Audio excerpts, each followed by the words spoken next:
Bismillahirrahmanirrahim. Assalamualaikum warahmatullahi wabarakatuh. Ya, alhamdulillah, pada hari ini kita akan membahas materi yang kedua, yaitu adalah tentang keotentikan Al-Quran. Nah, di mana keotentikan Al-Quran ini kita akan membahas betapa otentiknya Al-Quran. Ya, sebelum kita membahas tentang otentiknya Al-Quran, ya, karena ini terkait dengan kemukjizatan Al-Quran, maka kita akan membahas tentang mukjizat terlebih dahulu.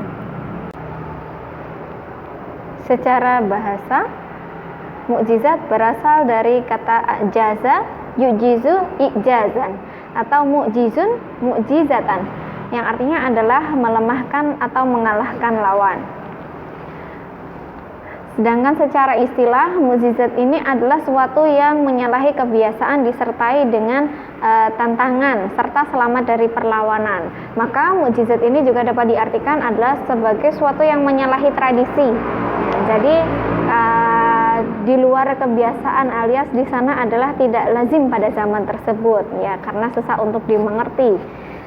Ya, dan itu adalah merupakan kejadian yang luar biasa dan tidak bisa dijelaskan. Tuh.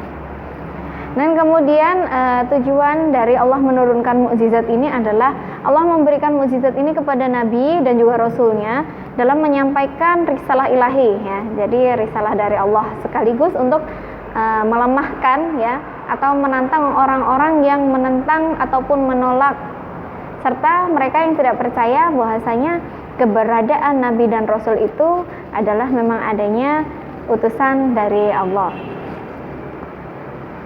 Dan selanjutnya macam-macam mukjizat, ya. Yang pertama adalah mukjizat hisi, di mana mukjizat ini hisi adalah mukjizat yang dapat ditangkap oleh indera manusia. Jadi bisa dilihat oleh mata, didengar oleh telinga, dirasa oleh lidah.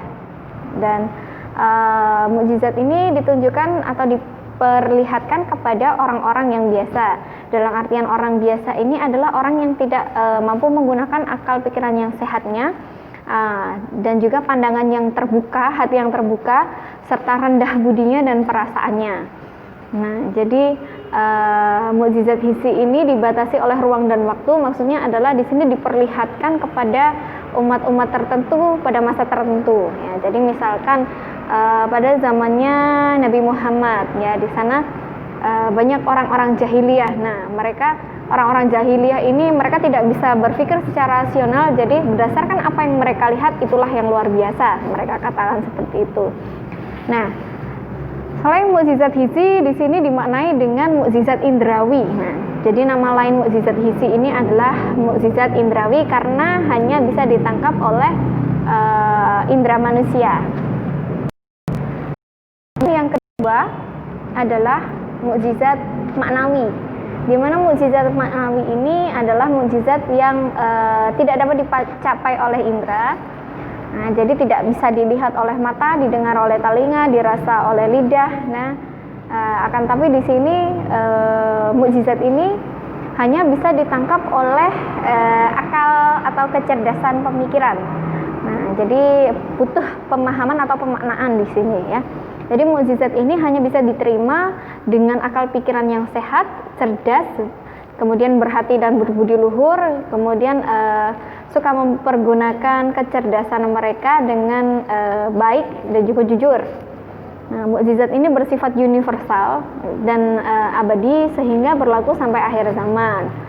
Nah, atau nama lainnya di sini mukjizat akli atau rasional karena hanya bisa dicapai dengan pemikiran atau akal sehat. Ya. Adapun syarat-syarat mukjizat, yang pertama adalah mukjizat adalah suatu yang tidak sanggup dilakukan oleh siapapun selain Allah. Jadi atas kehendak Allah maka mukjizat ini terjadilah.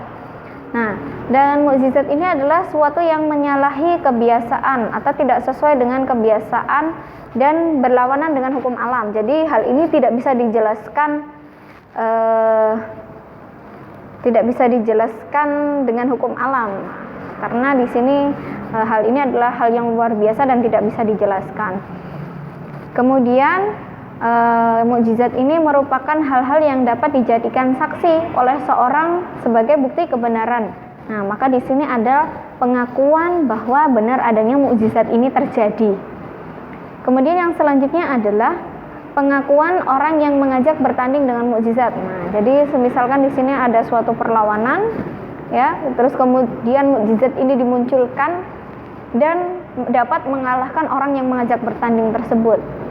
Nah, terus kemudian yang terakhir adalah mukjizat ini tidak ada yang bisa menyamai bahkan menandingi atau membuktikan mukjizat tersebut. Ya, itu adalah syarat dari mukjizat. Kemudian yang selanjutnya adalah kemukjizatan Al-Qur'an, atau di sini bisa disebut dengan i'jazul Qur'an. Di mana di sini i'jazul Qur'an dapat dimaknai yang pertama adalah mengalahkan manusia, ya, untuk merumuskan suatu ungkapan atau kalimat yang dapat menandingi ayat-ayat Al-Qur'an baik secara individual maupun kelompok. Nah, terus kemudian yang kedua di sini adalah menantang seluruh makhluk, ya, baik manusia maupun jin untuk membuat hal yang semisal atau serupa dengan Al-Qur'an. Nah, bahkan mereka itu mendapatkan tantangan untuk membuat hal yang serupa, sama akan tapi mereka tidak bisa menyaingi bagaimana otentiknya Al-Qur'an ini. Dan kemudian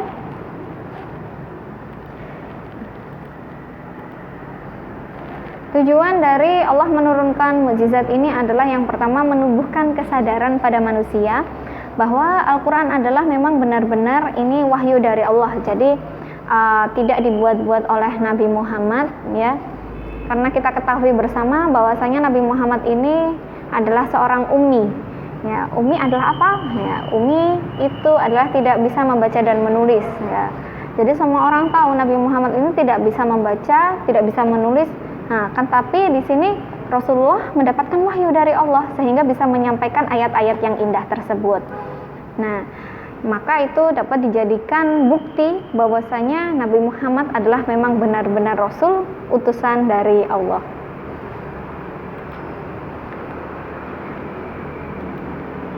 Yang selanjutnya, ya, dalam menurut Imam As-Suyuti, sebagaimana dikutip oleh Syahrin Ar-Harahab, di sini mengungkapkan bahwasanya adanya i'jazul Quran itu ada kaitannya dengan persepsi yang salah dari pihak-pihak orang Arab.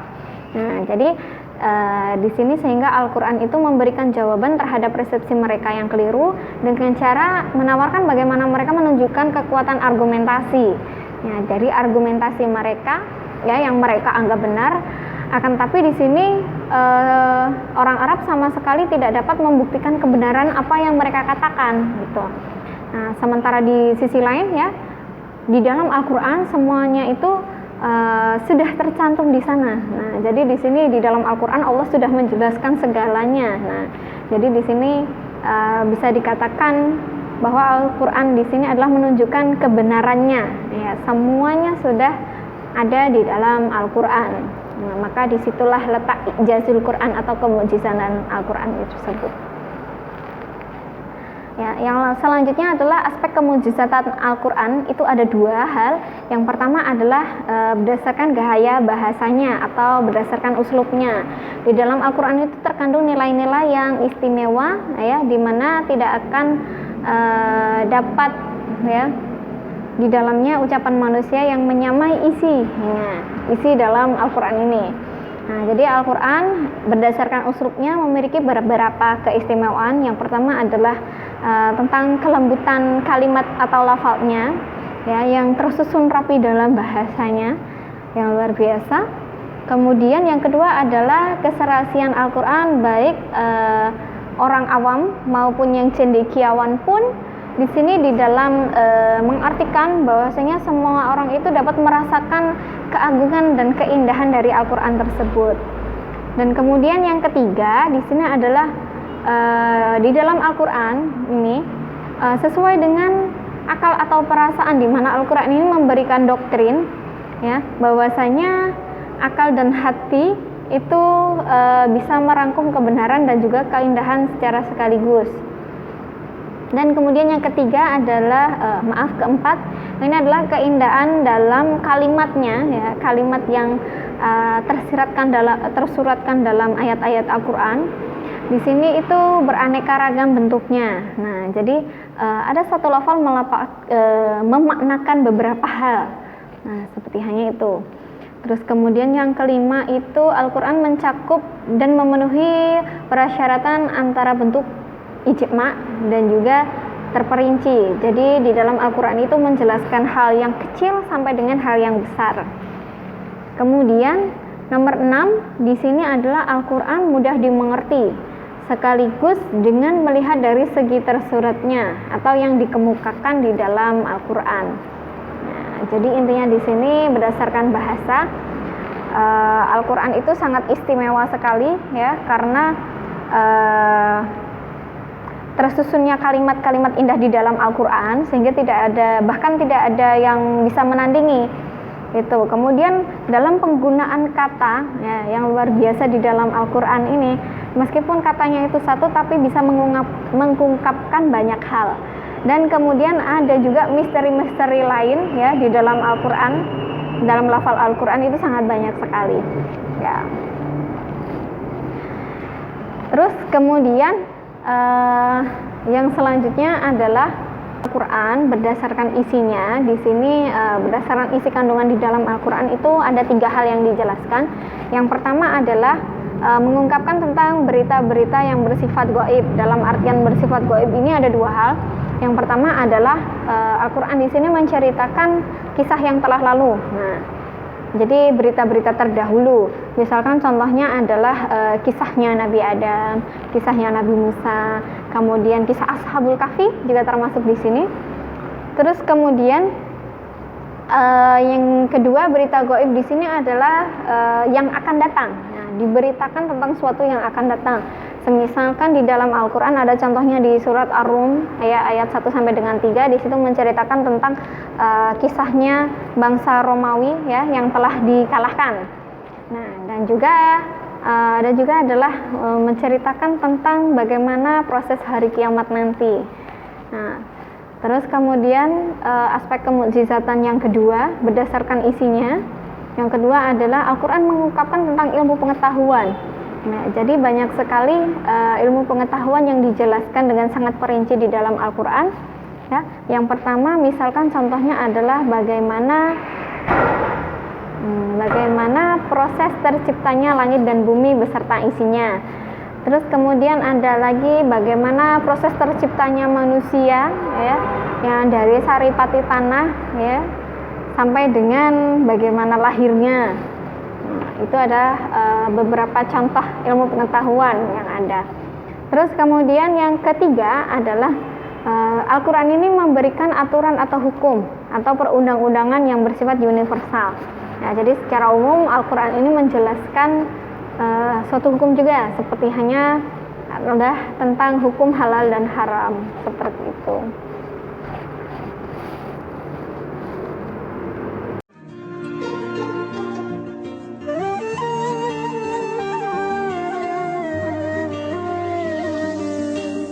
अल्लाह ही अल्लाह किया करो, दुख न किसी को दिया करो, जो दुनिया का मालिक है नाम उसी का लिया करो। अल्लाह ही अल्लाह, अल्लाह ही अल्लाह।